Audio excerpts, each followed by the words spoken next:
አንዳንድ ጥያቄ ብቻ ለመጠየቅ ፈልጋለሁ። ጠቅላይ ሚኒስትሩ መንግስቱም ደጋግሞ ኢትዮጵያ በ110 በ111 አድጋለች ይላል።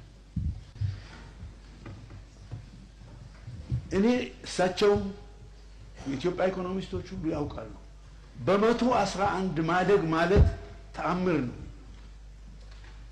ይህን ተአምር የሰራችው ቻይና እንደውም አሁን እየሰራች አይደለም፣ ታይዋን፣ ደቡብ ኮሪያ ናቸው።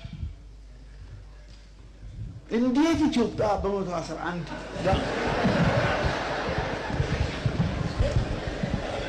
ኢትዮጵያ እንዴት አድርጋ ነው በ111 ያደገችው? አንጎላ አሁን በ112 ያደገ ነው። አንጎላ ለምንድን ነው? በአንድ ጊዜ ብዙ ዘይት አገኙ። ዘይት ያገኙ ሰዎች ወይንም ሌላ ነገር ያገኙ ሰዎች በ110 በ111 ቢያድጉ አይገርምም? ለዓለምስ እንዴት አድርገን ነው የምንገልጸው? በ110 ቅድም እንደተባለው የዓለም የገንዘብ ድርጅት ኢትዮጵያ እና ሌሎች ምስራቅ አፍሪካ ሀገሮች ቢበዛ በ106 ያድጋሉ ብለዋል። እኛ ግን እምቢ ብለን 11 ነው እንላለን።